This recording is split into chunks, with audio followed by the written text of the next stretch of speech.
ओ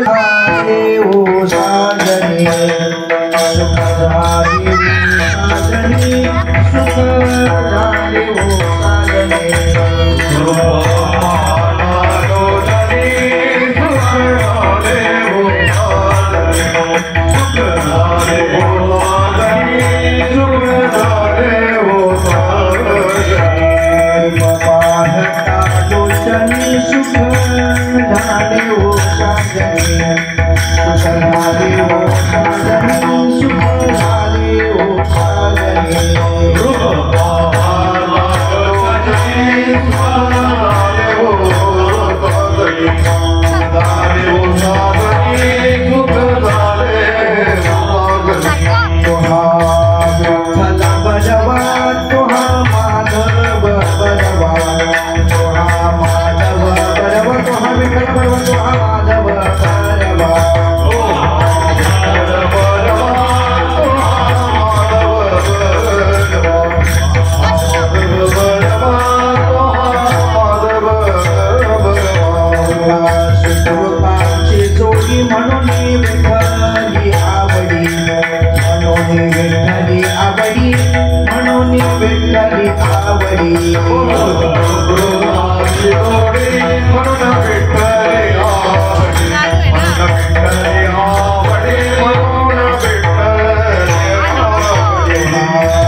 Wow.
चित्त शुद्ध करोनिया चित्त शुद्ध करोनिया चित्त शुद्ध करोनिया चित्त शुद्ध करोनिया चित्त शुद्ध करोनिया चित्त तुझा भाव आहे देव तुझा भाव आहे देव तरी हा सुलभ भूपाव तरी हा सुलभ भूपाव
भावे गावे गीत भावे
भावे गावे गीत शुद्ध करून या चित्त तुझ भाव आहे देव तरी हा सुलभ उपाव अनेकांचे कानी गुण दोष मना नानी तुझ भाव आहे देव तरी हा सुलभ उपाव मस्तक ठेंगणा करी संतांचे चरणा तुझ भाव आहे देव तरी हा सुलभ उपाव वेचिते वचन जेणे राही समाधान तुझ भाव आहे देव तरी हा सुलभ उपाव तुका म्हणे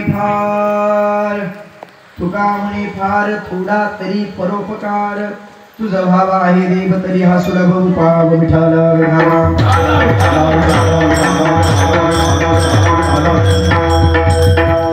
नमो विठ्ठला राजया पांडुरंगा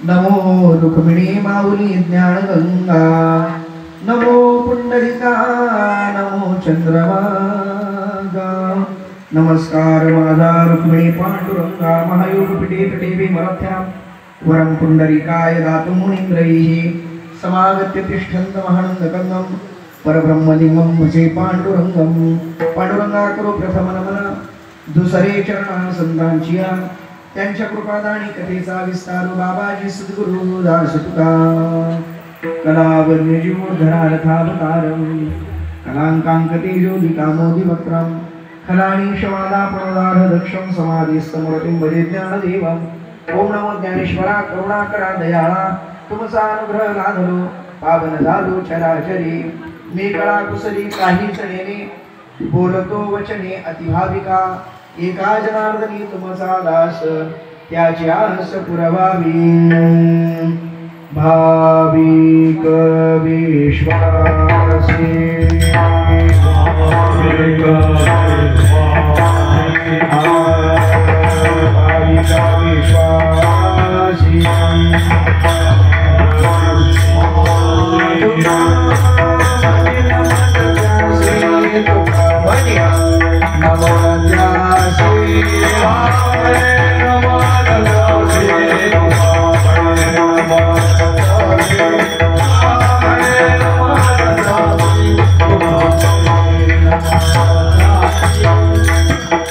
भाविक विश्वासी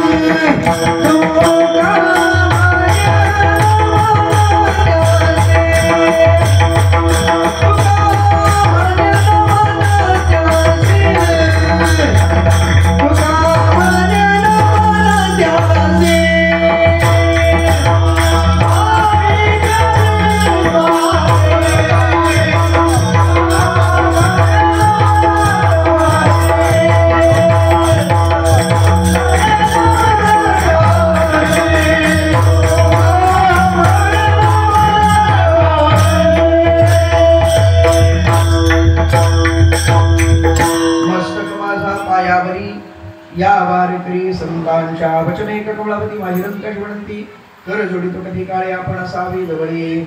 श्री नारायण जय नारायण सद्गुरु नारायण नारायण. श्री नारायण जय नारायण सद्गुरु नारायण नारायण. शुक्लां ब्रह्म विचार सार परमा माद्यां जगद्व्यापिनीं वीणा पुस्तकधारिणीं अभैदां जाड्यांधकारापहा हस्ते स्फाटिकमालिकां विदधतीं पदमासने संस्थितां वन्दे तां परमेश्वरीं भगवतीं बुद्धिप्रदां शारदां सम्पाद्य ज्ञानं विधाय भक्तिं विलोकितो येन समाधिराजः वैराग्यवन्तं सुविचारयुक्तं नमामि जोगमशिरसा गुरन्धं वढाला वढाला.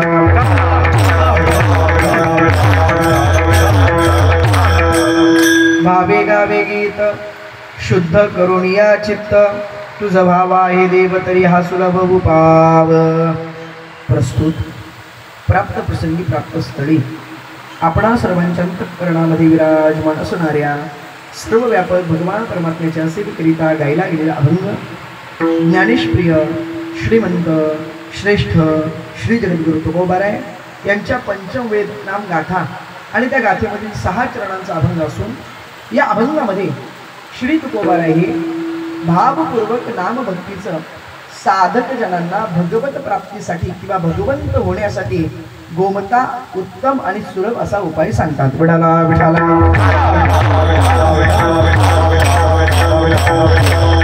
अभंगाला स्पर्श करण्यापूर्वी वक्त्याचे एक आद्य कर्तव्य आहे. आपण सर्वजण या ठिकाणी की निमित्ताने कोणत्या कारणाने उपस्थित झालो आहोत, एकत्रित आलो आहोत याविषयी 2 शब्द विवेचन करणं, चिंतन मांडणं. आपणा सर्वांस ज्ञात अकारण कारण करुणा वरुणालय रुक्मिणी प्राण संजीवना जगदाकार अखिल कोट ब्रह्मांड नायक पांडुरंग पंढरीश परमात्मा संत हृदय सम्राट ज्ञानबिंब ज्ञानोबराय वैराग्य तपतीर्थ तेजवलय तुकोबाराय आणि समस्त ग्रामस्थ मंडळ प्रति पंढरपूर धानिवली आणि या ठिकाणी शिवरात्रीच्या महापर्वावर संपन्न होणारा नामयज्ञ सोहळा आणि या सोहळ्यामधील आजच्या दिवसाची द्वितीय दिनी कीर्तन वागपुष्प सेवा माझ्यासारख्या एका सामान्य वारकरी विद्यार्थ्याकडे ज्यांच्याकडे प्राप्त झाली त्या हरिभक्तपरायण आमच्यावर ज्यांचं नितांत प्रेम आहे अशी असणारे आमचे दीपक बाबा शिंगोळे, त्याचप्रमाणे आमचे भीम भाऊ आणि यांच्याकडे सेवा मला प्राप्त झालेली आहे. ही सेवा करत असताना योगी श्रीमंत कमलनाथ नवनाथ महाराज यांच्या कृपा आशीर्वादाने हा सोहळा संपन्न होतोय आणि बाबा आशीर्वाद द्यायला सुद्धा समोर या ठिकाणी उपस्थित आहेत. सर्वांच्या चरणावर विनम्र अभिवादन करतो आणि कीर्तन वागपुष्प सेवेला प्रारंभ करतो. विडाला विडाला.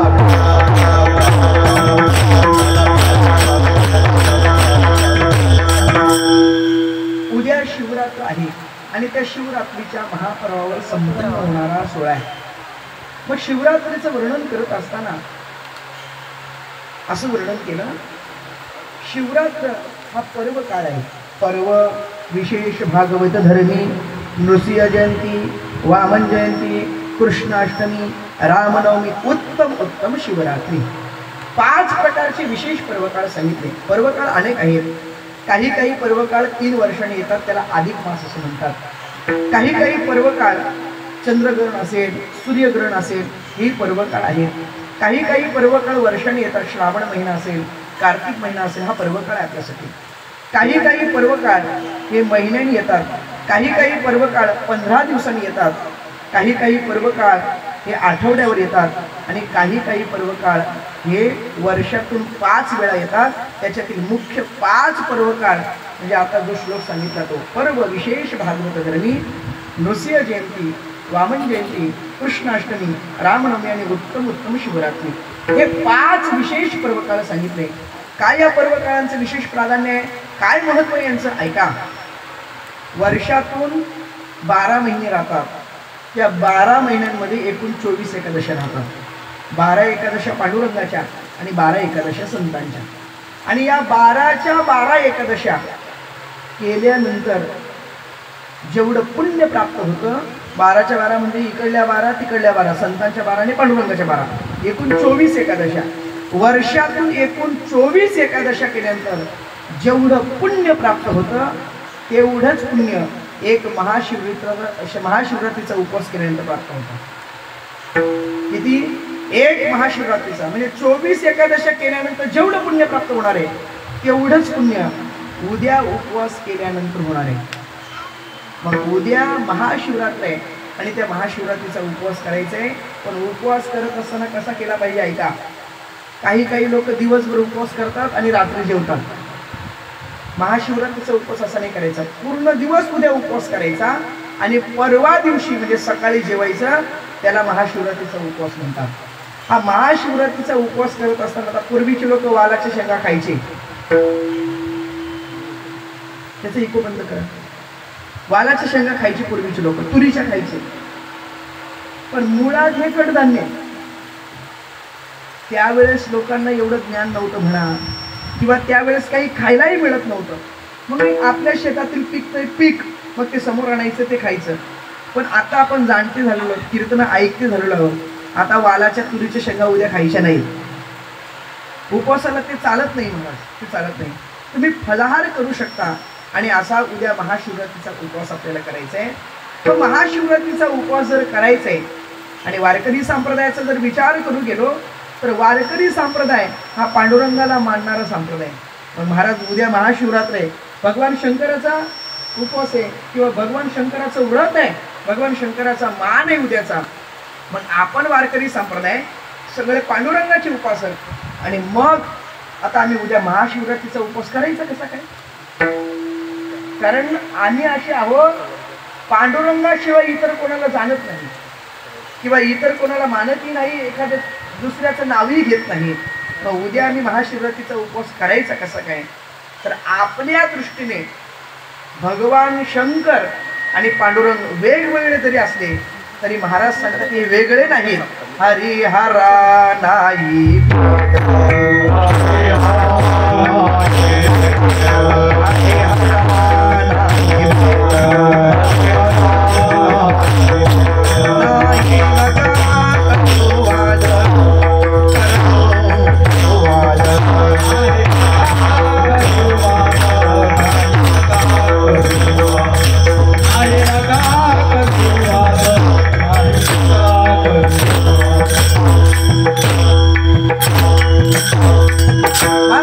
हरिहरा नाही भेद नाही नका करू वाद. हरी आणि हर याच्यामध्ये भेद नाही महाराज, ते एकच आहे. आपल्या दृष्टीने ते आपल्याला वेगवेगळे दिसतात. अजून पुढे जाऊन सांगू तुम्हाला. आपण हरी आणि हर याच्यामध्ये भेद मानतो, पण ज्या हरीची आपण उपासना करतो त्या हरीच्या मूर्तीचा जर विचार करू गेलो तर भगवान हरीने ज्या हरीची आपण उपासना करतोय त्याच हरीने या हराला मस्तकावर ठेवलेलं आहे. विठ्ठला विठ्ठला.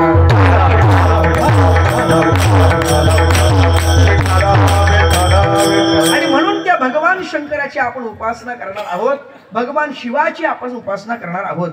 मग महाराज शिव म्हणजे नेमकं काय? तर शिव शब्दाचा अर्थ होतो कल्याणकारी. शिव शब्दाचा अर्थ होतो मर्यादा.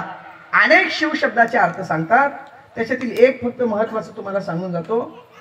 शिव शब्द सगळ्यांनी डोळ्यासमोर घ्या. शिव शब्द श त्याला पहिली विलांटी व त्याला म्हणतात शिव. हा शिव शब्द डोळ्यासमोर ठेवा. आता त्या शिव शब्दामधील जी आपण वेलांटी दिलेली ती काढून टाका. आता काय राहतं? शव. मग शव कशाला म्हणतात? प्रेताला. मग प्रेताला शव म्हणतात. पण ऐका, त्याला एक विलांटी दिली तर ते चैतन्य स्वरूप होतं आणि म्हणून शिवाची उपासना करायची, कारण शिव चैतन्य स्वरूप आहे. विठ्ठला विठ्ठला.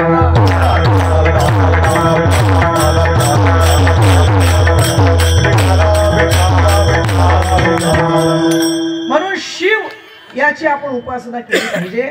का शिवाची उपासना करायची? का भगवान शंकराची उपासना करायची? तर महाराज एका ठिकाणी सांगतात, भगवान शंकर महादेव कसे ते भोळे दैवत आहेत. शिव भोळा चक्रवर्ती त्याचे पाय माझे चित्ती. शिव भगवान परमात्मा अतिशय भोळे आहेत महाराज, अतिशय भोळे. किती भोळे आहेत ऐका. विश्राम नावाचे ऋषी आहेत आणि त्यांचा मुलगा कुबेर, ज्याचा आपण सध्या धन वापरतोय, देहये काळाचे धन कुबेराचे, तो कुबेर, त्याचा आपण सगळेजण धन वापरतोय. मग असा असणारा तो कुबेर जगामध्ये जेवढं धन आहे त्या सगळ्या कुबेराचा आहे आणि तो कुबेर भगवान शंकराची उपासना करणार आहे. त्या कुबेराने असा विचार केला, आपण भगवान शंकराची उपासना करतोय, पण ज्यांची उपासना करतोय ते राहतात कुठे? स्मशानात. मग आपल्याकडे जर एवढी श्रीमंती आहे तर आपण ज्याची उपासना करतो ते स्मशानात राहतात. म्हणून एक काम करू, आपल्या उपास्य देवतेला आपण असा काही महाल बांधून देऊ, अशी काही वास्तू बांधून देऊ की अतिशय पाहिल्यानंतर भगवान शंकराला प्रसन्नता वाटेल. मग त्याने विचार केला आपण वास्तू बांधायची.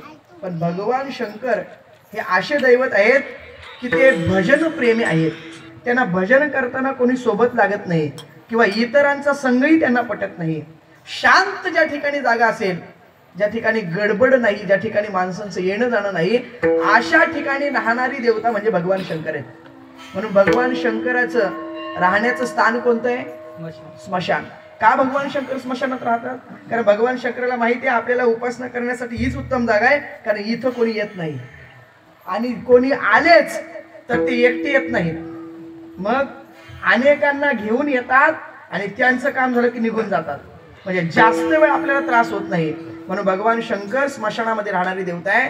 कुबेराने असा विचार केला, अशा जागी आपण जागा देऊ की तिथे कोणी भगवान शंकराला त्रास द्यायला जाणार नाही. म्हणून समुद्राच्या मधोमध एक बेट आहे, त्या बेटावर लंका नगरी कुबेराने स्थापित केली आणि भगवान शंकराने सांगितलं, देवा तुम्हाला उपासना करण्यासाठी ही तुम्हाला जागा उत्तम आहे, ही तुम्हाला मी दान केली. आता भगवान शंकराने विचार केला, कुबेराने आपल्याला ही लंका नगरी दिली, दान केली, तिच्यामध्ये आपल्याला राहायला जायचंय. पण राहायला जायचं आहे, पण ज्या ठिकाणी राहायला जायचंय त्या वास्तूची शांती झाली पाहिजे. मग आता वास्तू शांती करायची, देवाची वास्तू आहे, देवाची जागा आहे आणि तिची जर वास्तू शांती करायची असेल तर ब्राह्मणी विद्वान असला पाहिजे, पंडित विद्वान असला पाहिजे. मग आता विचारपूस केली, सगळीकडे पाहिलं कोण देवाच्या वास्तूची शांती करेल, कोण देवाच्या वास्तूची शांती करेल. तर त्यावेळेस रावण हा दशग्रंथी ब्राह्मण होता, विद्वान दशग्रंथी रावण. त्या रावणाची नियुक्ती केली. आपण रावणाला पाहतो वाईट नजरेने, पण त्याच्या अगोदरची स्थिती दशग्रंथी ब्राह्मण आणि अतिशय भोळे दैवत होते, उपासना करणारे होते. सांगू तुम्हाला रावण देवाची पूजा कशी करायची. रावणाच्या घरी 14 माणसं कामाला होती, त्यांनी फक्त देवपूजेचीच व्यवस्था करायची. आपल्या घरात 14 माणसं राहायला नाहीत. 14 माणसं अशी होती की त्यांनी फक्त देवपूजेचीच व्यवस्था करायची. आणि दररोज नित्यनेम होता रावणाचा, भगवान शंकराला दररोज 1000 कमळ व्हायचा, दररोज 1000 कमळ. आणि असे दररोज 1000 कमळ वाहत असताना एक दिवशी 999 कमळ कमी पडली. आता एक कमळ व्हायचंय, जर इथून उठावं तर भक्तीत अंतर पडेल आणि एक कमळ वाहिलं नाही तर दररोजच्या नित्यनेमामध्ये काय होईल, कमतरता भासेल. आता करायचं काय. रावणाला 10 डोके होते, एक शीर घेतलं आणि भगवान शंकराला शीर कमळ म्हणून वाहिलं. इतका रावण महाराज काय होता, भक्त होता. भजन करता करता एक दिवस विण्याची तार तुटली, भजन थांबवलं नाही. मग आतड्याचा धागा काढला आणि विण्याला लावला.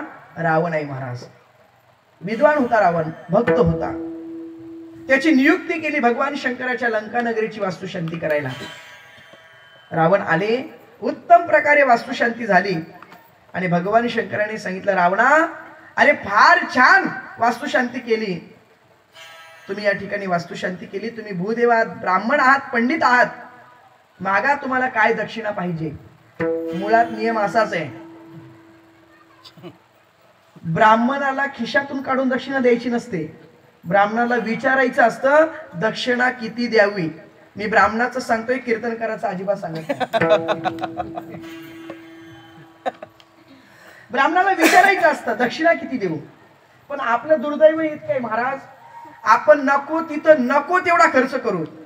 लग्नाचा विचार करू गेलो तर 5-5 लाखाचे मंडप घालतात लोक, 2-2 लाखाचं जेवण, अजून पुढे काय काय करतात तेवढं सांगायला ही पवित्र जागा नाही त्या गोष्टीसाठी. पण लग्न लागल्यानंतर ब्राह्मणाला दक्षिणा देताना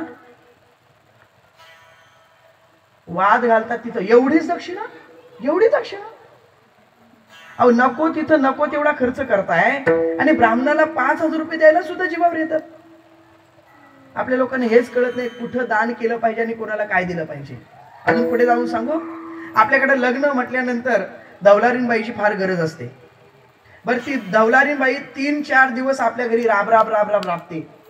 पण खरं सांगा त्या दौलारीणबाईला पैसे देताना किती देतो आपण? तुमच्याकडे किती मिळतात माहिती नाही, आमच्याकडे 4,000 रुपये देतात. बरं ते 4,000 रुपये देताना सुद्धा देऊ का नको देऊ का नको देऊ का नको. बरं तिला जर वस्त्र लुगडं द्यायचंच म्हटल्यानंतर का बाजारातून जाऊन नवीन आणून देता का? नाही नाही, घरातच कधीच तरी असेल मग ते काढायचं, नव्या पिशवी टाकून द्यायचं. म्हणजे कोणाला काय द्यावं हेच माणसाला कळत नाही.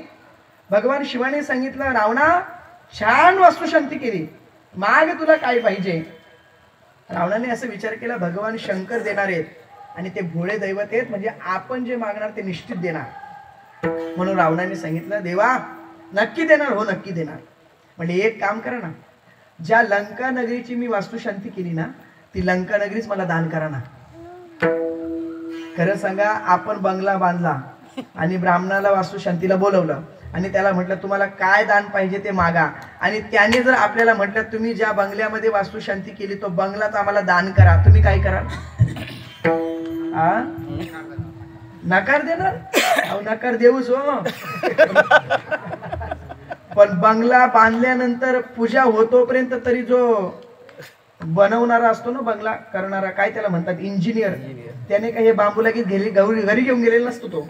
मग तेच बांबू घेऊ आणि त्याला मारू आपण महाराज. पण भगवान शंकरांनी सांगितलं तुला लंका नगरी पाहिजे ना, घे तुला लंका नगरी. निघालो मी महाराज. आणि भगवान शंकराने लंका नगरी रावणाला दान केली. एवढे भगवान शंकर भोळे दैवत आहे. आपण म्हणतो रावणाची लंका आहे, पण ती रावणाची नाही, भगवान शंकराची. विठाला विठाला.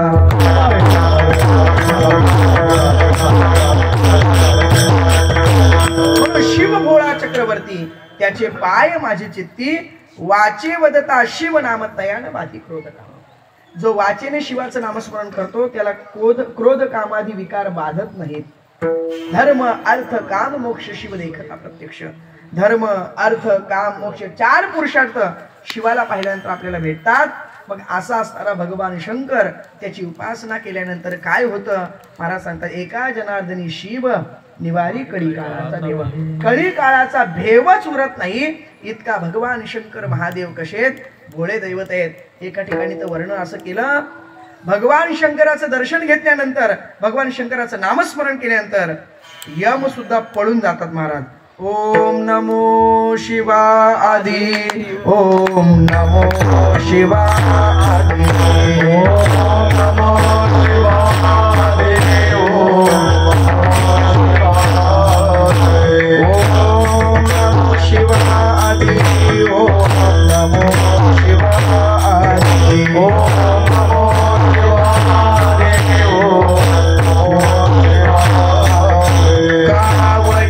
घेतली खांदे, कावडी घेतली खांदे, कावडी घेतली खांदे, कावडी घेतली खांदे, कावडी घेतली खांदे, कावडी घेतली खांदे, कावडी घेतली खांदे.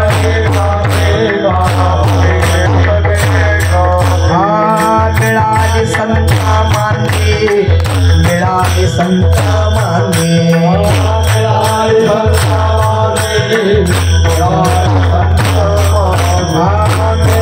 संत मानली, मिळाली संत मानली, मिळाली संत मानली,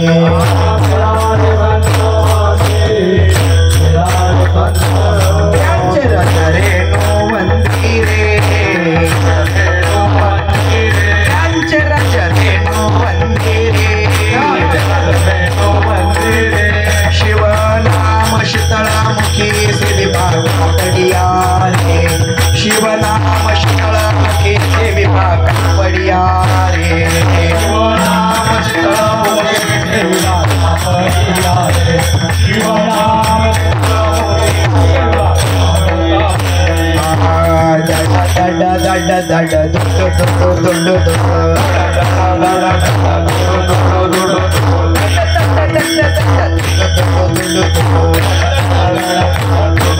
दुडू बळ सुटला कळी काळा बापुरिया रे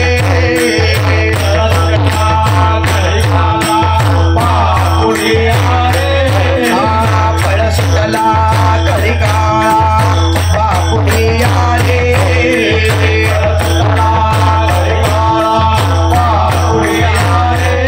शिवनाम शीतळामुखी सेविपा कावडिया रे शिवनाम शीतळामुखी सेविपा कावडिया रे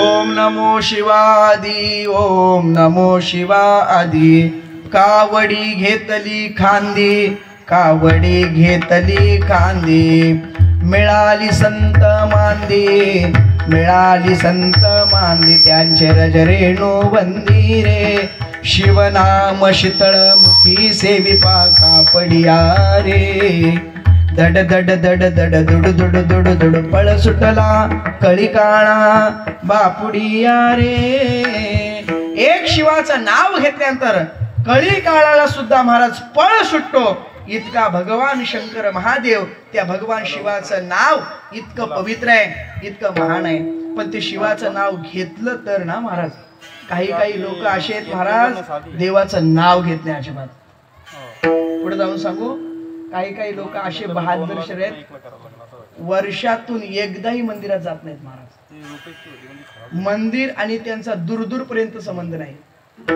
नको वर्षभर जाऊ द्यावं कमीत कमी सप्त्याचे 8 दिवस तरी तेही जात नाही मंदिराच्या समोरून गेले तर हात सुद्धा जोडणार नाही काही माणसं नको 8 दिवस जत्रेच्या दिवशी तरी जत्रेलाही जात नाही ते बरं नको जत्रेला काल्याच्या कीर्तनाला जेवायला तर कमीत कमी जेवायलाही जात नाही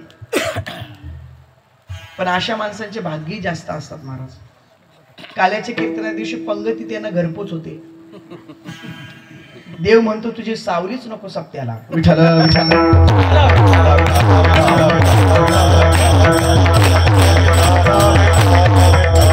देवाचं नाव म्हणून कोणी घेत नाही काही लोक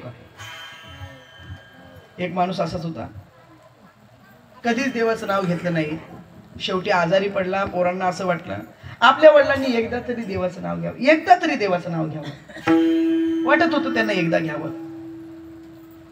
फार प्रयत्न केले पोरांनी बाबा घ्या देवाचं नाव घ्या देवाचं नाव नाही घ्यायला तयार पोरांनी असा विचार काही झालं तरी मरता मरता एकदा का होईना देवाचं नाव घ्यायला वडिलांना लावायचं म्हणजे लावायचं काय युक्ती केली पोरांनी हॉलमध्ये आणला बेडवर झोपवला आणि जेवढ्या घरामध्ये तांदळाच्या गोणी होत्या तेवढ्या समोर लावल्या आणि समोर लावल्यानंतर 4थी 5वी गोण धरली आणि तिला एक छोटंसं छिद्र पाडलं त्याच्यातून तांदूळ बाहेर खाली पडतील असं पोरांना असं वाटलं आता तरी बाप म्हणे आपल्याला आता तरी बाप म्हणे अरे ती तांदळाची गोण फाटली त्यांना शिवा तिला शिवा म्हणजे शिवा म्हटल्यानंतर शिवाचं नाव तरी तोंडात येईल असं पोरांना वाटलं होतं पण कितीही काही प्रयत्न करा पण एखाद्याने नाही म्हटलं तर तो नाहीच करणार महाराज दृष्टांत सांगतो एका बापाला असं वाटत होतं आपल्या पोरांनी बासरी शिकावी त्याला वाटत होतं बासरी शिकावी बाप त्याला अनेक पद्धतीने समजवतोय बाबा बासरी शिक तो म्हटला मी बासरी शिकणार नाही बापाने अनेक पद्धतीच्या बासरी आणल्या त्याच्या समोर ठेवल्या पोरगा बासरीला हात लावायला तयार नाही चांगल्या ठिकाणी क्लास लावला पोरगा बासरी वाजवायला तयार नाही बापाने असा विचार केला हा आपला ऐकत नाही ना बापाने त्याला खाली पाडला त्याच्या छातीवर बसला आणि तोंडामध्ये बासरी कोंबली बापाला असं वाटलं एकदा तर फूक मारेल वाजव बासरी पोरगा म्हटला बाबा माझी इच्छा नाही बासरी वाजवण्याची किंवा शिकण्याची तुम्ही माझ्या छातीवर बसले माझ्या तोंडात बासरी कोंबली पण फुकाय की नाही माझ्यावर आहे ना म्हटले तसं काही माणसं किती सांगा त्यांना देवधर्म करा नामस्मरण करा करतील तर शपथ महाराज. पोरांना असं वाटलं आता तरी आपला बाप म्हणेल, हे पोरांनो, हे कार्ट्यांनो, ती तांदळाची गोण शिवा, तांदळाची गोण शिवा. पण तोही त्या पोरांचा बाप होता महाराज. तो म्हटला, अरे कार्ट्यांनो, कळतंय का तुम्हाला, ती तांदळाची गोण फाटलेली, मग त्याला टाच मारा, टाच मारा, टाच मारा. विठ्ठला विठ्ठला.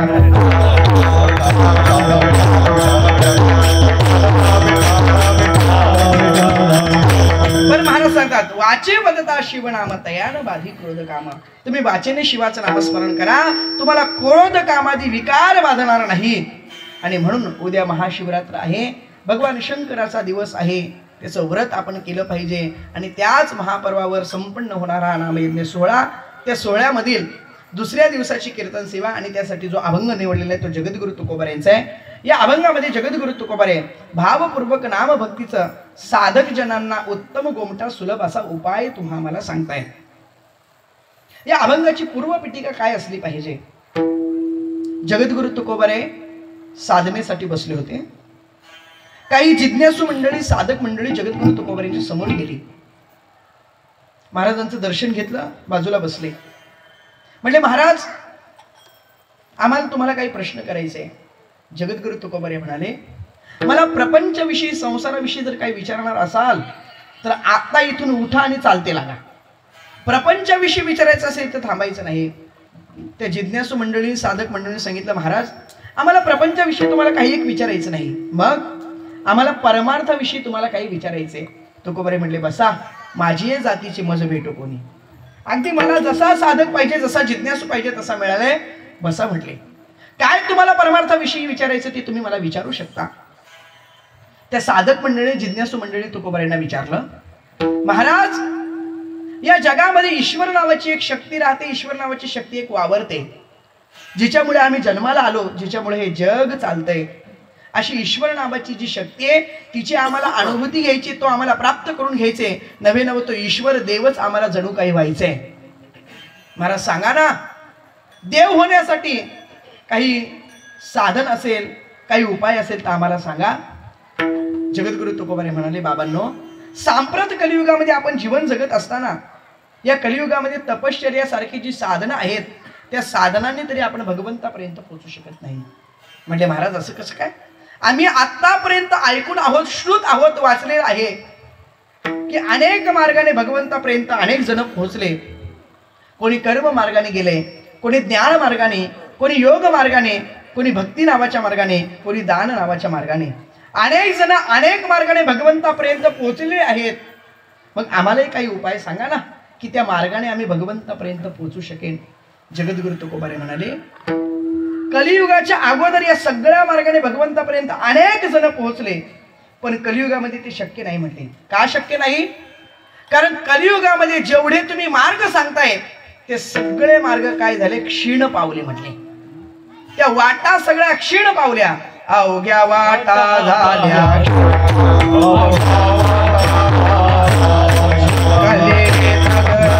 साधना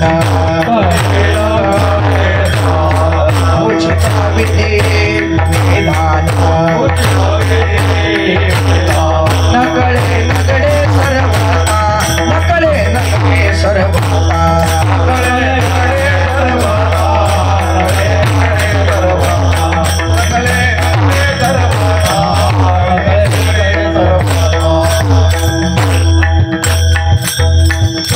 अवघ्या वाटा झाल्या क्षीण, कली न घडे साधन, उचित विधी विधान न कळे न घडे सर्वता.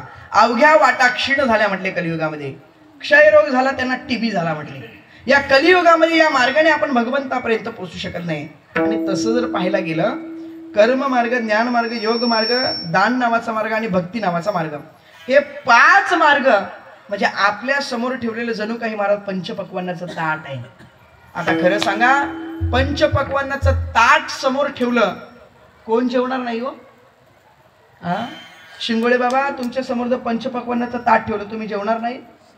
प्रश्नच नाही. का जेवणार नाही? दिगंबर महाराज तुमच्या समोर पंचपक्वान्नाचं ताट ठेवलं, जेवणार नाही? आमचे भीमदादा तुटूनच पडतील महाराज. पंचपक्वान्नाचं ताट का बरं जेवणार नाही? पण ऐका, तेच पंचपक्वान्नाचं ताट नुकता जन्माला आलेलं बाळ आहे, ज्याला 1च महिना झालेला आहे, आईच्या स्तनाचं अजून दूधही त्याला नीट पिता येत नाही, प्राशन करता येत नाही, अशा 1 महिन्याच्या बाळाच्या समोर ते पंचपक्वान्नाचं ताट ठेवलं. त्या पंचपक्वान्नाच्या ताटाचा महिला मंडळ खरं सांगा त्या बाळाला काही उपयोग आहे?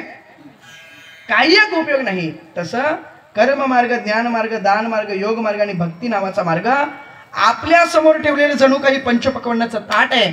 फक्त दुर्दैवी इतकं आहे, आपण सारी कलियुगातील ताणी बालक आहोत. विठाला विठाला.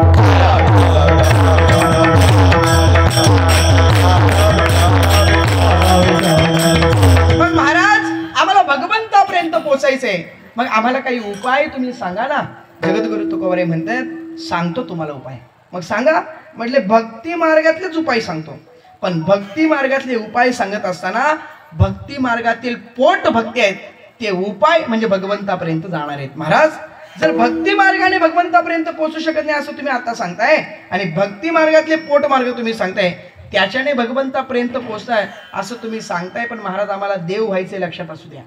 तुकोबाराय म्हटले देव व्हायचे तुम्हाला मला निश्चित माहिती आहे, मग देव होण्यासाठीच मी तुम्हाला जे काही उपाय सांगतोय ते उपाय कसं आहे. जगद्गुरु तुकोबाराय सेवेला घेतलेल्या अभंगाच्या 2ऱ्या चरणाच्या उत्तरार्धात सांगतात. तरी हा सोला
तरी हा सुलभ उपाव.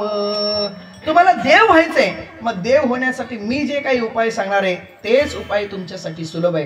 तुझा बाबा आहे देव, तरी हा सुलभ उपाव. भक्ती मार्गातील मी तुम्हाला काही उपाय सांगणार आहे. आता ऐका, भक्ती मार्गातील तुकोबारे तुम्हा आम्हाला उपाय सांगताय, पण ऐका, ज्या अर्थी तुकोबारे देव होण्यासाठी भक्ती मार्गातील उपाय सांगतात त्या अर्थी असं समजू नका भक्ती सोपी. भक्ती आपल्याला वाटते तेवढी तरी भक्ती सोपी नाही महाराज. वाटते आपल्याला भक्ती सोपी आहे, भक्ती सोपी, पण आपल्याला वाटते तेवढी तरी भक्ती सोपी नाही. सांगू तुम्हाला, 15 दिवसांनी येणारी एक एकादशी, की 15 दिवसांनी येणारी जी एक एकादशी आहे, ते एकादशीचा उपवास करत असताना दिवसभर माणूस चरचर चरचर चरतो, पण तरी संध्याकाळी म्हणतो खिचडी भात पका होईना पाहिजे, त्याच्याशिवाय झोप लागत नाही. म्हणजे एकादशी करत असताना दिवसभर उपवासाला काही खायचं, पण संध्याकाळी जेवायला मागतोच. भक्ती मार्गात एक एकादशी 15 दिवसांनी येणारी, पण त्याच 15 दिवसांनी येणारी एकादशी तिचा जर व्रत पाहायला गेलो तर तुकोबारे म्हणतात दशमी व्रताचा आरंभ. म्हणजे दशमीच्या दिवशी सकाळी एक भुक्ती असलं पाहिजे, दिवसभर उपवास करायचा. एकादशीच्या दिवशी पूर्ण दिवस उपवास करायचा, फराळ करायचा. आणि द्वादशीला म्हणजे सकाळी पारणं सोडायचं, पुन्हा दिवसभर उपवास करायचा, त्याला एक एकादशी म्हणतात. त्या नुसत्या एकादशीचा विचार करू गेलो आपण, एकादशी करतो पण एकादशीचं व्रत करत नाही महाराज. एकादशी करतो ती लंगडी एकादशी करतो, संध्याकाळी जेवतो महाराज. अजून पुढे जाऊन सांगू, 15 दिवसांनी एक एकादशी तिचं उपवास सोडा महाराज. काही काही माणसं वर्षातून एकच एकादशी करतात. पंढरपूरला गेल्याने देवशयनी एकादशी, आषाढी एकादशी. पण त्या आषाढी एकादशीचा जरी विचार करू गेलो तरी पंढरपूरला जाणारे, आषाढी एकादशी करणारे जे वर्षातून एकच करतात, एकादशीला पंढरपुरामध्ये उपवासाचं जे भेटेल ते चरचर चरचर चरचर चरून झालं तरी संध्याकाळी मुक्ताबाईच्या मठाच्या समोरचं परब्रह्म हॉटेल त्यांना दिसल्याशिवाय राहत नाही महाराज. म्हणजे भक्ती मार्गामध्ये येणारी एक एकादशी तिचा विचार करू गेलो तर ती एकादशी जरी आपण नीट करत नाही आणि भक्ती मार्ग आपल्याला सोपा वाटतो, एवढं कसं शक्य आहे महाराज? अजून सोपं सांगू तुम्हाला. आमचे गुरुजी एक गोष्ट सांगायची. एका गावामध्ये सत्यनारायणाची महापूजा करायचं ठरवलं. गावातील काही मंडळी ब्राह्मणाकडे गेली, महाराज आम्हाला सत्यनारायणाची महापूजा करायची. ब्राह्मणाने तारीख दिली, यादी पूर्ण दिली आणि सांगितलं गावातील एक जोडपं यजमान म्हणून लागेल पूजेला बसायला. म्हणजे हरकत नाही. पूजेची तारीख ठरवली, ती मंडळी गावात आली, मीटिंग घेतली, पूजेची निश्चित तारीख झाली, सत्यनारायणाची महापूजा करायचं आयोजन झालं, यजमान ठरवले. पूजा 2 दिवसावर बाकी आहे. बाजारामध्ये जाऊन पूजेची जी सामुग्री ती सगळी सामुग्री आणली. पूजेचा दिवस आला, सत्यनारायणाच्या पूजेची वेळ झाली, ब्राह्मण आले. ब्राह्मणाने उत्तम प्रकारे पूजा मांडली. यजमानाला बोलावलं, तेही बसले. विधी करायला सुरुवात झाली. उत्तम प्रकारे ब्राह्मणाने पोथी वाचली आणि पोथी वाचून झाल्यानंतर आरती झाली. ब्राह्मणाने सांगितलं यजमानांना आता तुम्ही उठा. ब्राह्मणाने तिथले एक फळ घेतलं, स्वतःच्या कपाळाला लावा म्हटले, बायकोच्या कपाळाला लावा, बायकोच्या पदरामध्ये फळ टाका, पाया पडा, पूजा संपली म्हटले.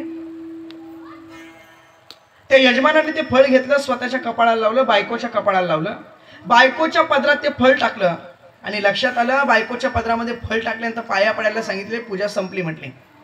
आणि त्या यजमानाने बायकोच्या पदरामध्ये फळ टाकलं आणि बायकोच्याच पाया पडला.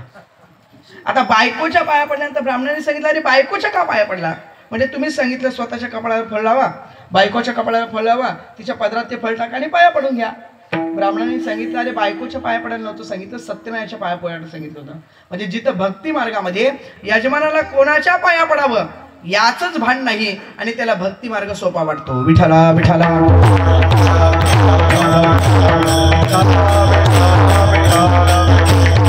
महाराज सांगतात भक्ती मार्ग हा कसा आहे, तुम्हाला देव व्हायचंय ना, तुझं व्हावा आहे देवा, तरी हा सुलभ उपाय.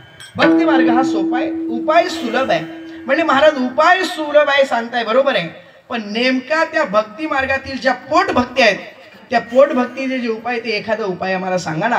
महाराज उपाय सांगतात अभंगाच्या पहिल्या चरणात. बारे गावे गीता, गावे गावे गीता, गावे गावे गीता, गावे गावे गीता, गावे गावे गीता.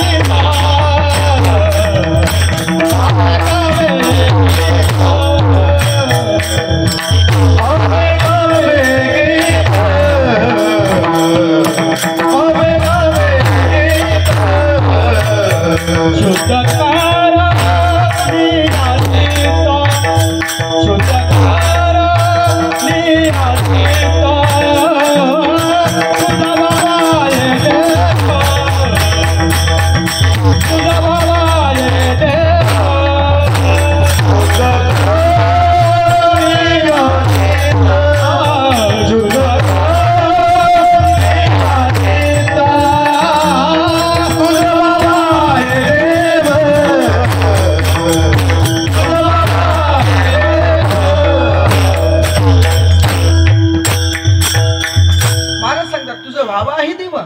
काय करा, भावे गावे गीत शुद्ध करून या चित्त तरी हा सुलभ उपाव. तुम्हाला देव व्हायचंय, मग तुमच्यासाठी सुलभ उपाय कोणता? भावे गावे गीत. महाराज सांगतात देव होण्यासाठी तुम्हाला गीत गावं लागेल.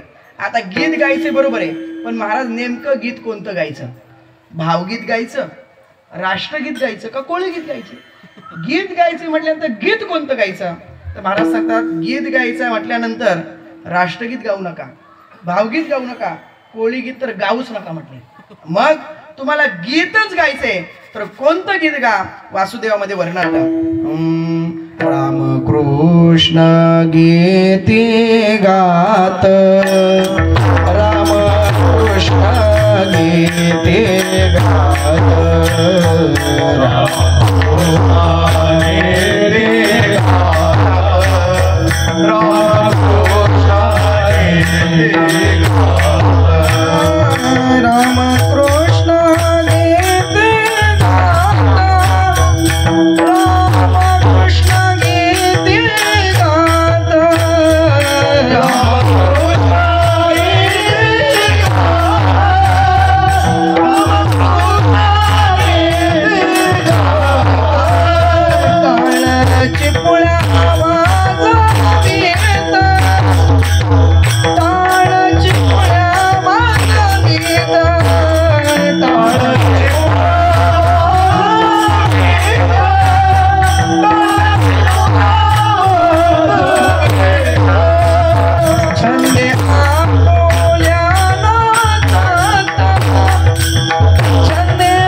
पण गीत गात असताना कोणतं गीत गा? राम कृष्ण गीती गात, टाळ चिपुळ्या वाजवित छंदे आपुल्या नाचत, निज घेऊन फिरत गा.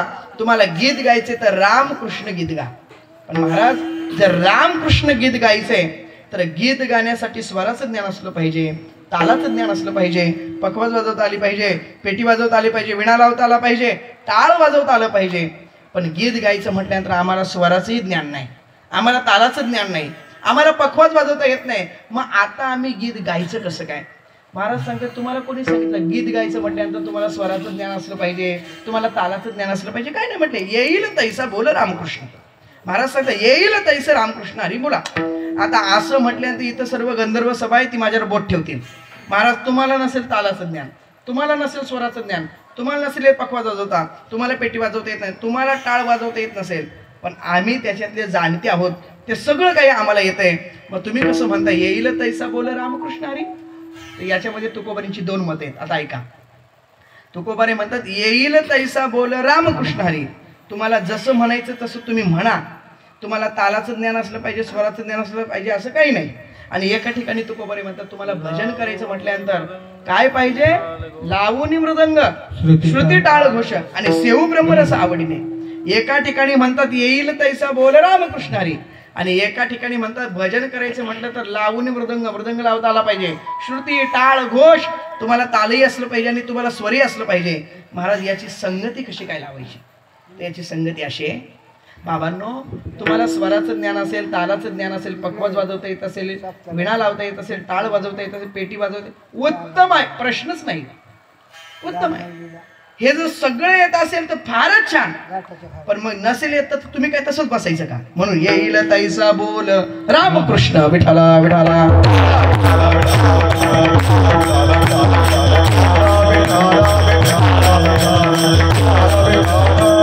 येईल तैसा बोल रामकृष्ण हरी. पण गीत गा. पण गीत गायचं म्हटल्यानंतर नुसतं गीत गाऊन जमणार नाही. मग गीत गायचं म्हटल्यानंतर तुकोबाराय म्हणतात भक्ती मार्गातलं तुम्ही काही करा, पण काही करत असताना तुमच्याकडे एक गोष्ट असली पाहिजे. कोणती? तुकोबाराय सेवेला घेतलेल्या अभंगाच्या पहिल्या चरणातला पहिला शब्द वापरतात, भावे. तुमच्याकडे भाव असला पाहिजे. गीत गायचं म्हटल्यानंतर नुसतं गीत गाऊन जमेल का? तुमच्याकडे भाव असला पाहिजे महाराज. कारण परमार्थामध्ये एक भाव शब्द जर काढला तर परमार्थामध्ये काय शिल्लक राहते बाबा? काही शिल्लक राहत नाही. परमार्थामध्ये भावनेला विशेष प्राधान्य आहे, प्रेमाला विशेष प्राधान्य आहे. एक भाव शब्द काढला तर परमार्थामध्ये काही शिल्लक राहत नाही. महाराज सांगतात तुम्हाला गीत गायचंय ना, मग तुमच्याकडे भाव असला पाहिजे. भाव असला पाहिजे. भाव नसेल तर किती काही करा उपयोग नाही. सांगू तुम्हाला, पूर्वी गावोगावी एवढे माळकरी लोक होते का? गाव मिळून एखादाच माणूस कोणतरी माळकरी राहायचा, पण अख्खं गाव त्यांना संत म्हणायचे. पूर्वी एवढी लोक आळंदी पंढरपूरला जायची बाबा. गावातून एखादा माणूस आळंदी पंढरपूरला जायला निघाला तर ठीक, वर्षातून एकदा. पण तो आळंदी पंढरपूरला जायचं म्हटल्यानंतर सगळ्या गावातील लोक टाळ पकवाज घेऊन त्याला वेशीपर्यंत सोडायला जायची. पुन्हा तो जर आला तर वेशीपासून पुन्हा त्याला वाजत गाजत गावात आणलं जात होतं. आता रात्रीत माणूस आळंदी पंढरपूरला जाऊन येतो. परमार्थ वाढला नाही. पूर्वी एवढी कीर्तनं राहायचे, पूर्वी एवढे सप्ते राहायचे, परिसरातून 4-4 दिंडे निघायचे महाराज. हा अहो, कुठेतरी एखादं कीर्तन असलं तर ठीक. अजून पुढे जाऊन सांगू, पूर्वी एवढे सत्यनारायण होत नव्हते महाराज. वर्षातून एखाद्या वेळेस कोणाकडे तरी सत्यनारायण, पण अख्खं गाव उपवास करायचा आणि संध्याकाळी त्यांच्याकडे पूजेला जायचे. बरं जेवायला तरी काय हो? चण्याची डाळ, बटाटा आणि वरण भात, याच्यापेक्षा वेगळं काय? हा पण तो भाव, तो विश्वास, तो श्रद्धा ते वेगळं होतं महाराज. आता वर्षातून 4-4 सप्ते होतात, दररोज कीर्तनाला लोक जातात, दररोज हरिपाठाला. वर्षातून 3-3 दिंड्या करतात लोक, वाऱ्याला जातात. गणगोळ्या उघडू उघडू बेदा झाली लोक. पण अजून देवाची प्राप्ती नाही, अजून देवाची अनुभूती नाही. त्याचं एकमेव कारण परमार्थ करतो, पण केलेल्या परमार्थात भाव कुठं होतो? विठ्ठला विठ्ठला.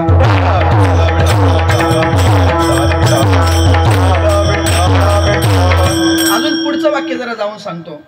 लोक परमार्थ करतात हो, पण केलेला परमार्थ कोणी जगत नाही. विठ्ठला विठ्ठला.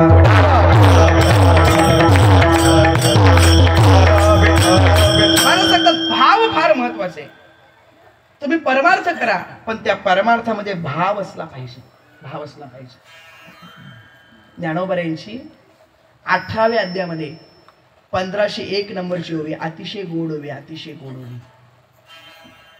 काय ज्ञानोबारायांनी भाव ओतलंय तिथं ऐका. अगोदर ओवीच्या संदर्भाने उदाहरण सांगतो, मध्ये ओवी सांगतो आणि नंतर ओवीचा आणि उदाहरणाचा संदर्भ लावतो. अतिशय गोड ओवी. 18व्या अध्यायामध्ये 1501 नंबरची ओवी. घरी जाऊन ज्ञानेश्वरी पहा. ओवीच्या संदर्भाने उदाहरण ऐका.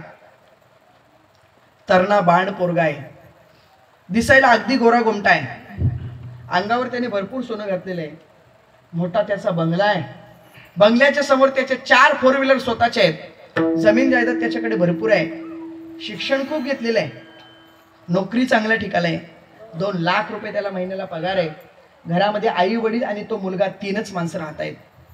आणि असा असणारा तो तरणा बाण पोरगा, दिसायला गोरा गोमटा, अंगावर भरपूर सोनं आहे, मोठा बंगला आहे, बंगल्याच्या समोर 4 फुटे जमीन जायदाद भरपूर आहे, चांगलं शिक्षण घेतले, नोकरीला चांगल्या ठिकाणी, 2 लाख रुपये महिन्याला पगार आहे, आई वडील आणि तो मुलगा 3च माणसं घरामध्ये राहत आहेत. असा असणारा पोरगा तुमच्या मुलीला पाहायला आला. तुमच्या मुलीला तो मुलगा पाहायला आल्यानंतर त्या 3ही माणसांनी तुमची मुलगी पाहिली, तुमची मुलगी त्यांना पसंत आली सगळ्या गोष्टीने मुलगी छान आहे. ते घरी गेले आणि तुम्हाला फोन करून सांगितलं तुमची मुलगी आम्हाला पसंत आहे, तुमची मुलगी आमच्या घरी द्यावी अशी आमची इच्छा आहे. मुलीकडल्यांनी विचार केला तरणा बाण पोरगा आहे, दिसायला गोरा गोमटा, अंगावर भरपूर सोनं आहे, 4 4 व्हीलर, बंगला आहे मोठा, 7-12 आहे भरपूर मोठा, चांगल्या ठिकाणी नोकरीला, शिक्षण चांगले, 2 लाख रुपये पगार आहे, आपली मुलगी द्यायला हरकत काय. म्हणून मुलीकडली काही मंडळी मुलाचं घर पाहायला गेले. त्या घरामध्ये बसलेले आहेत. तरणा बाण पोरगा डोळ्यासमोर उभा आहे, गोरा गोमट्या डोळ्यांनी दिसतंय, अंगावर त्याने भरपूर सोनं घातलेले. निश्चित समजलं त्याचा जो मोठा बंगला आहे त्या बंगल्यातच ती मंडळी बसली आहेत. दरवाजातून समोर पाहिलं 4 फुरवे त्याच्या लागलेले आहेत. त्याच्याकडे जमीन जायदाद जेवढे आहे त्याचे 7 बारे त्यांच्या हातामध्ये ठेवलेले आहेत. ज्या ठिकाणी शिक्षण घेतलेलं आहे, ज्या ठिकाणी नोकरीला आहे तिथे डॉक्युमेंट्स त्यांच्या हातामध्ये ठेवलेले आहेत. 2 लाख रुपये महिन्याला त्या पगारे पोराला, ते पगाराची स्लिप त्यांच्या हातामध्ये दिलेले आहे. घरामध्ये आई वडील आणि मुलगा 3च माणसं राहत आहेत हे पक्क मुलीकडल्यांना समजलं. आणि त्याने असा विचार केला इतकं चांगलं स्थळ आहे, आपली मुलगी या घरामध्ये द्यायला हरकत काय. म्हणून चहा पाणी झाला, नाश्ता घेतला आणि त्या मंडळींनी सांगितलं आमचा होकार आहे, आमची मुलगी आम्ही तुम्हाला द्यायला तयार आहोत. त्या बंगल्यामध्ये होकार दिला आणि बंगल्यातून घरी जायला ती मंडळी निघाली. पायरीवर आपल्या चपला घालतायत आणि तेवढ्यात त्या मुलाला, तरणा बाण जो पोरगा आहे, ज्या मुलाला मुलगी दिलेली आहे अशा मुलाला त्या बंगल्यामध्ये अर्धांग वायूचा झटका आला आणि तो पोरगा तिथंच मेला. आता सांगा तुम्ही तुमची मुलगी त्या मुलाला द्याल? अहो तरणा बाण पोरगा आहे ना, दिसायला गोरा गोमटा आहे, अंगावर भरपूर सोनं घातलेलं आहे, मोठा बंगला आहे त्याचा, 4 4 व्हीलर आहेत, जमीन जायदाद भरपूर आहे, चांगलं शिक्षण घेते, नोकरीला चांगल्या ठिकाणी, 2 लाख रुपये पगार आहे, घरामध्ये आई वडील आणि तो मुलगाच आहे. मग का तुमची मुलगी तुम्ही त्याला देणार नाही? सगळं काही ठीक आहे हो, पण मुलाच्या शरीरामध्ये प्राण कुठे शिल्लक आहे? जर मुलाच्या शरीरामध्ये प्राणच शिल्लक नाही तर आमची मुलगी आम्ही त्याला का देऊ? आता ज्ञानोबा यांची ओळी आहे का? ज्ञानोबा म्हणतात अंगे गोरे आणि तरुणे, वरी लेईले आहे लेणे, परी एक लेणे प्राणे सांडिले जेवी. ज्ञानोबा म्हणतात सगळं काही ठीक आहे पण त्या पोऱ्याच्या शरीरामध्ये जर प्राणच शिल्लक नाही तर आमची मुलगी आम्ही त्याला का देऊ? तसं किती वाऱ्या करा, किती कीर्तन ऐका, किती परमार्थ करा, दररोज हरिपाठ करा, गणगोळ्या उघडू उघडू तुम्ही बेदा झाले तरी चालेल, पण अंतःकरणामध्ये तुमचा भाव नसेल तर तुम्हाला भगवान परमात्मा कदापि प्राप्त होणार नाही. विठ्ठला विठ्ठला.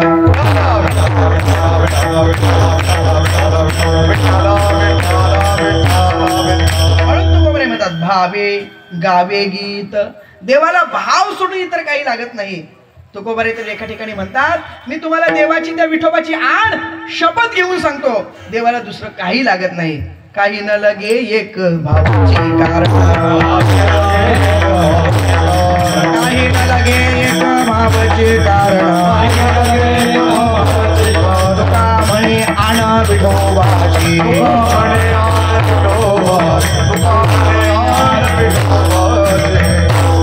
देवाला लागतंय काय? काही न लगे एक भावाची कारण. देवाला भाव सोडून दुसरं काही लागत नाही. आणि मी तुम्हाला फुकट सांगत नाही म्हटले, मग त्या विठोबाची आण घेऊन शपथ घेऊन सांगतो, तुका म्हणे आण विठोबाची. देवाला भाव सोडून दुसरं काही लागत नाही. देवा कारणे भाव तस्मात् द्यावे न लगे फारसे वित्त. देवाला लागतंय काय? देवाला वित्ताची नाही महाराज, देवाला चित्ताची आवश्यकता आहे. म्हणून थोर प्रेमाचा भुकेला आणि हाची दुष्काळ त्याला. आणि एकदा का देवावर प्रेम केलं, एकदा का भाव ओतला, भगवान परमात्मा कशाचाही विचार करत नाही. तो भक्त उच तेच आहे का तो नीच तेच आहे कधीच विचार करत नाही. दररोज काकड्यामध्ये आपण दुसरी ओळ म्हणतो, उंच नीच काही तेष्टे भाव भक्ती, दासी पुत्र कन्या दैत्या घरी लक्ष्मी, चर्मलंगू लागे कबीराच्या मागे, सजन कसाया माळ्या सावत्यास, हरी सोनार चोखा मिळा संगे, नामयाची जणी धर्मागरी पाणी, अर्जुनाचे रथी बक्षी प्रीती, गवळ्यांचे घरी द्वारपार बळी, ऐकोबाचे ऋण अंबऋषी सोशी, मीराबाईसाठी दामाजीचा झाला गडी माती वाये, पुण्यत्या मेत्याची पुंडलिकासाठी तुका म्हणे मात, धन्य तुका म्हणे मात.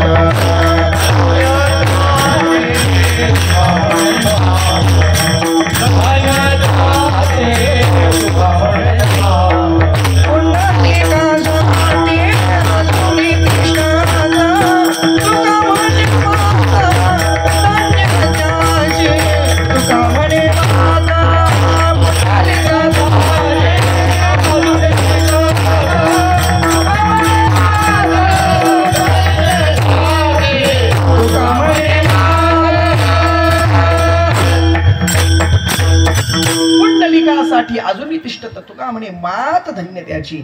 उचतेचा नीचतेचा कशाचाही भगवान परमात्मा विचार करत नाही. पण काय भावे भावे गावे गीत भावनेने.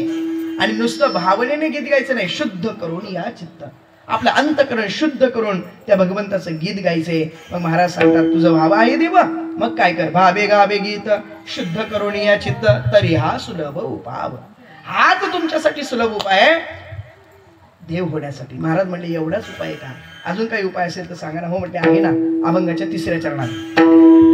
आणि काचे कानी आणि काचे कानी आणि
अनेकांचे कानी गुण दोष मना नानी तरी हा सुलभ उपाव.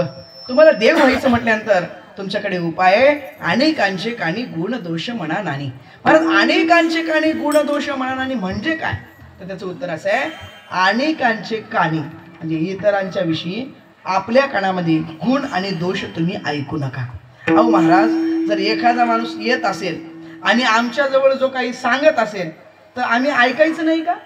महाराज म्हटले तुम्हाला कोणी म्हटलं ऐकू नका, ऐका पण ऐकू नका. ऐकू नका असं नाही, ऐका फक्त त्याचं ऐकू नका.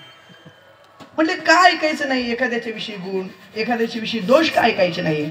तर महाराज सांगतात एखाद्याच्या विषयी जर तुम्ही गुण ऐकले तर त्या माणसाच्या विषयी तुम्हाला प्रीती निर्माण होईल, आपुलकी निर्माण होईल, प्रेम निर्माण होईल आणि तुम्ही बंधाला कारण ठराल.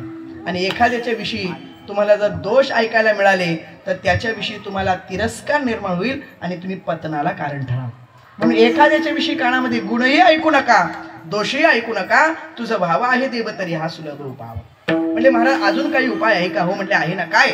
मस्तक ठेंगणा करी संतांचे चरणा. तुझं भाव आहे देव तरी हा सुलभ उपाव. तुम्ही काय करा, तुमचं मस्तक संतांच्या चरणावर ठेंगणं करा. म्हणजे संतांच्या चरणावर विश्वास ठेवला पाहिजे, संतांचे आपण दास झालो पाहिजे, सर्व भावे दास झालो त्यांचा. कारण देव प्राप्तीसाठी इतर कोणता उपाय नाही, हरी प्राप्तीची उपाय.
बाबा अतिशय समर्पक प्रमाण दिलं. हरिप्राप्तीसी उपाय धरावे संतांचे ते पाय. हरीची प्राप्ती करून घ्यायची असेल तर तुम्हाला संतांचे पाय धरावेच लागतील. आपल्याला धरावे लागतील यात नवल नाही. मग जगाचा मालक त्याच्या बायकोला सुद्धा देव कोण जाणायचं होतं. शेवटी नामदेव महाराजांना विचारावंच लागलं. नामदेव महाराज सांगा ना याच्यापैकी देव कोणते आहेत. हरिप्राप्तीसी उपाय धरावे संतांचे ते पाये. तुझं भावा आहे देव तरी हा सुलभ पाव. विठोबा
सुलभ भावा. महाराज गीत गायला सांगितलं. इतरांच्या विषयी कानामध्ये गुणदोष ऐकू नका सांगितलं. मस्तक संतांच्या चरणावर ठेवायला सांगितलं. अजून काय उपाय आहेत म्हटले. आहेत ना उपाय सांगा ना म्हटले. महाराज सांगतात वेची ते वचन जेणे राहे समाधान. म्हणजे असं काही आपलं वचन असलं पाहिजे की आपल्या वचनाने इतरांना समाधान झालं पाहिजे. काही माणसांचं बोलणंच असं राहतं महाराज की आपल्या बोलण्याने इतरांना इजा होतात. पण ऐका आपलं बोलणं असलं पाहिजे आपल्या बोलण्याने बऱ्याच जणांच्या बऱ्याच जखमा बऱ्या झाल्या पाहिजेत. पण आपलं बोलणं असं राहतं आपल्या बोलण्याने बऱ्याच जणांच्या बऱ्याच जखमांना मीठ चोळलं जातं. माणसाचं बोलणं कसं असलं पाहिजे. काही लोक म्हणतात सहज बोलतो आम्ही सहज. पण संतांचं सहज बोलणं आणि आपल्या सहज बोलण्यात फरक आहे. संतांचं सहज बोलणे जगाचं हित आहे. त्याच्यात सहज बोलणे हित उपदेश. संतांचं सहज बोलणं जगाचं हित आहे आणि आपलं सहज बोलणं जगाचं हित नाही महाराज.